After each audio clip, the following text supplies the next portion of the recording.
नमस्कार, मैं कमलेश कबीर आपका एक बार फिर स्वागत करता हूं इस नए एपिसोड में। आज के इस एपिसोड में हम बात करेंगे कल के लोकसभा की कार्रवाई की। राष्ट्रपति के अभिभाषण के बाद र- धन्यवाद प्रस्ताव लाया गया। धन्यवाद प्रस्ताव में हमने विपक्ष की और स्पेशली हम बात करेंगे नेता प्रतिपक्ष राहुल गांधी को भी सुना। राहुल गांधी का भाषण जो है वो राष्ट्रपति के जो अभिभाषण था उस पे कम और नरेंद्र मोदी को जलील करने के ऊपर ज़्यादा था। ये हम सब ने देखा और लोकतंत्र की खूबसूरती भी यही है कि पहली बार जो है पिछले 10 साल के बाद में अगर हम देखें तो थोड़ा सा विपक्ष जो है वो सीटें बढ़ी है, तो विपक्ष थोड़ा मजबूत दिखाई देता। लेकिन बावजूद उसके विपक्ष के नेता राहुल गांधी ने जो बचकानी हरकतें की, क्योंकि नेता प्रतिपक्ष को भी जो है वो ध्यान रखना होता है कि उन्होंने किस तरह की भाषा का इस्तेमाल करना है, और वो तमाम तरह की चीज़ें हमने देखी। मुद्दे हालांकि उन्होंने जो है वो ज़रूर ठीक उठाए, लेकिन गलत फैक्ट्स के साथ। इसलिए राहुल गांधी जो है वो अब हर तरीके से जो है वो ट्रोल हो रहे हैं। जिन मुद्दों के ऊपर बहस होनी चाहिए, जिन उन मुद्दों के ऊपर बात होनी चाहिए, उन मुद्दों को उन्होंने जो है वो गलत तरीके से पेश किया। और जहाँ तक जो है वो फैक्ट्स की बात करें तो फैक्ट्स से बिल्कुल दूर। जैसे अग्निवीर में कांग्रेस पार्टी ने एक नैरेटिव तैयार करने की कोशिश की कि अग्निवीर में अगर किसी सैनिक की मौत हो जाती है तो उसको कोई पैसा नहीं मिलता। लेकिन अगर आप आधिकारिक वेबसाइट पे जाके देखोगे, चेक करोगे, तो आपको लगेगा कि ये सारा जो है वो झूठ है, मिथ है।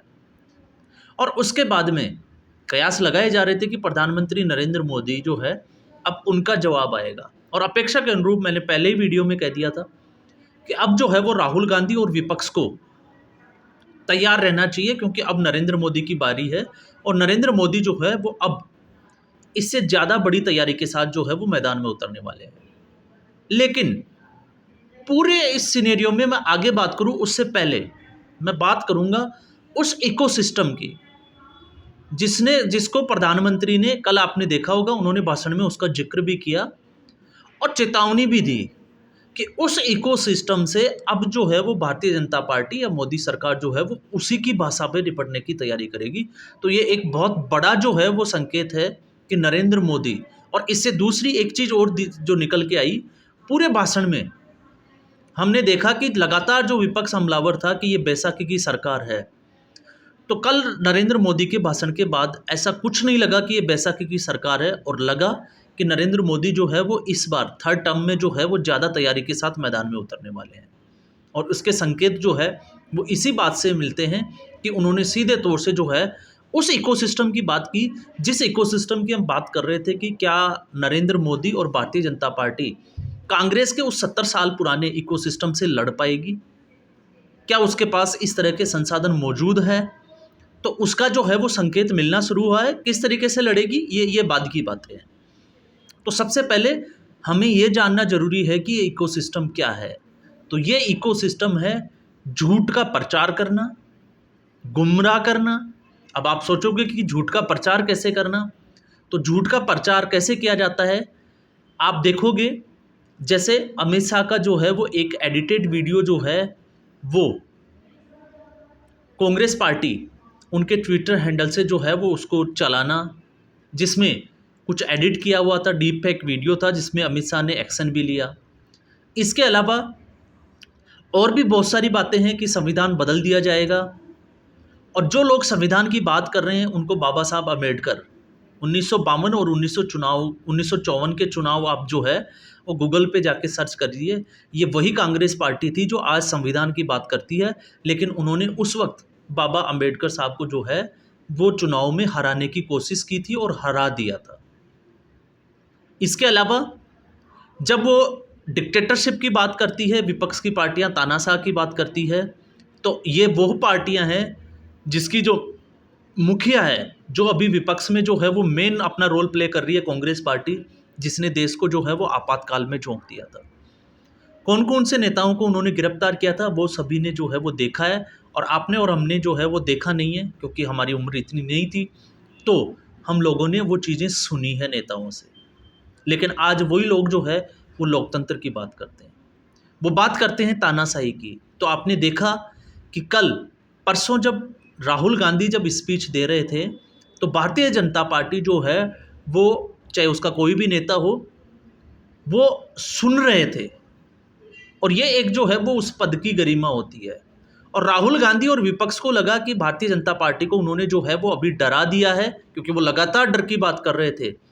उन्होंने हिंदुओं को हिंसक बताया और उसके ऊपर इंटरप्ट भी किया, इंटरवीन भी हुआ प्रधानमंत्री नरेंद्र मोदी और अमित शाह के द्वारा। लेकिन फिर एक माहौल बनाया गया वामपंथी मीडिया के द्वारा, जो चापलूसी मीडिया है, और स्पेशली रवीश कुमार जैसे लोग, जो जिसको मैं कहता हूं कि दो कौड़ी के पत्रकार। फॉलोवर्स बेशक जो है वो प्रधानमंत्री नरेंद्र मोदी को गाली दो, पैसे कमाओ, वो सिस्टम बहुत सारा जो है वो चल रहा है। लेकिन ये पत्रकार जो है वो लगातार ये कर रहे थे कि राहुल गांधी जो है वो बोल रहे थे, और जो सदन के जो नेता थे या सत्ता पक्ष जो थे उसके नेता जो है वो उठते बैठते रहे। मतलब एक करारा जो है वो व्यंग्य दिया था। तो क्या रवीश कुमार जैसे लोगों की अब हिम्मत है कि वो ये वीडियो बनाएंगे कि कल जो है वो प्रधानमंत्री नरेंद्र मोदी बोल रहे थे और विपक्ष में एक ही आवाज़ सुनाई दे रही थी, जैसे जंगल में जो है जब शेर आ जाता है तो भेड़ियों की आवाज़ जो है वो सुनाई देती है। और लगातार नरेंद्र मोदी ने 2 घंटे और 16 मिनट तक बिना रुके, आपने देखा होगा, विपक्ष ने एक सोची समझी रणनीति बनाई थी। और विपक्ष की रणनीति ये थी कि किसी भी सूरत में प्रधानमंत्री नरेंद्र मोदी को बोलने नहीं देना है। और इसी नीति के तहत आपने देखा होगा, इससे पहले जब राहुल गांधी ने नीट का जो है पेपर लीक का जो है वो मुद्दा संसद में उठाया था, मुद्दा बहुत अच्छा है बच्चों के भविष्य को लेकर, पर कल प्रधानमंत्री ने भी इसकी बात की। लेकिन इस मुद्दे पे शोर बजगुल करना, इसका समाधान नहीं ढूंढना, ये भी विपक्ष की जो है वो एक चाल का हिस्सा है। क्योंकि लगातार प्रधानमंत्री नरेंद्र मोदी के भाषण से पहले जो है वो विपक्ष ये चाह रहा था कि नीट के मुद्दे के ऊपर जो है वो पूरा एक सेशन रखा जाए, उसके ऊपर जो है वो डिबेट हो। लेकिन ये राष्ट्रपति के अभिभाषण पे जो है वो धन्यवाद प्रस्ताव के ऊपर था, इसलिए वो चीज़ें तो नहीं हो पाई। लेकिन उसको मुद्दा बनाने के लिए विपक्ष ने खास तौर से एक रणनीति तैयार की कि इस मुद्दे पे जो है वो प्रधानमंत्री नरेंद्र मोदी को घेरा जाएगा, लगातार जो है वो शोरगुल किया जाएगा। लेकिन पूरे 2 घंटे और 16 मिनट में आप अगर उस भाषण को देखोगे तो आपको लगेगा कि प्रधानमंत्री नरेंद्र मोदी रत्ती भर भी जो है उनके उस शोर शराबे से डिस्टर्ब हुए हो। तो बजाय इसके प्रधानमंत्री नरेंद्र मोदी ने जिस तरीके से विपक्ष की क्लास लगाई और जिस तरीके से राहुल गांधी को कटघरे में खड़ा किया, वो भी आप सभी ने जो है वो देखा होगा। क्योंकि उस पर मुझे वो वीडियो जो है वो दिखाने की ज़रूरत नहीं है, क्योंकि कल वो पूरे देश ने देखा है और बार बार देख रहे हैं उन्होंने किस तरीके से जो है वो बालक जो है वो बुद्धि की बात की। क्योंकि अब तक हमने जो है वो कुछ अलग वर्ड सुन रहे थे, लेकिन अब कल संसद में, और सबसे बड़ी बात ये थी कि 2 घंटे और 16 मिनट में उन्होंने किसी विपक्ष के नेता का, या स्पेशली अगर हम बात करें कि राहुल गांधी का, क्योंकि राहुल गांधी लगातार मोदी की बात कर रहे थे, बीजेपी और आरएसएस की बात कर रहे थे, लेकिन प्रधानमंत्री नरेंद्र मोदी ने एक बार भी राहुल गांधी का नाम नहीं लिया। उन्होंने एक बहुत अच्छा एग्जाम्पल दिया कि एक बच्चा जो है वो 99 अंक लेके आ गया और वो शोर शराबा कर रहा है कि 99 अंक लेके आए, उसकी माँ जो है वो शोर शराबा कर रही है, लेकिन कितने में से लेके आए ये जो है वो देश को नहीं बता रहे। और यही एक जो स्थिति है वो कांग्रेस की पिछले 15 साल में इसलिए बोल रहा हूँ क्योंकि 2014 के बाद में 2024 कांग्रेस पार्टी के हाथ से निकल गया। और एक मज़े की बात, कल सब लोगों को, क्योंकि प्रधानमंत्री नरेंद्र मोदी ने कांग्रेस पार्टी और समाजवादी पार्टी को खटाखट दिवस की ओर याद दिला दी, क्योंकि उनके द्वारा एक गुमराह करने के लिए जिस इकोसिस्टम की हम बात कर रहे थे कि कांग्रेस पार्टी का इकोसिस्टम किस तरीके से जो है वो ट्रोलिंग करता है, और ट्रोलिंग का सबूत आपने देखा कि किस तरीके से जो है वो कंगना रनौत को मंडी का भाव पूछा गया, और ये उसके द्वारा पूछा गया, गाली वाली बाई जिसको हम कहें, मैडम भी नहीं कहेंगे, गाली वाली बाई जो आती है न्यूज़ चैनल्स के ऊपर और अपनी जो है वो गालियों के लिए या दूसरों को जो है वो नीचा दिखाने की कोशिश करती है, और फिर वो जो है वो ज्ञान देते हैं। दूसरा, राहुल गांधी खुद जो है वो कटघरे में खड़े हैं।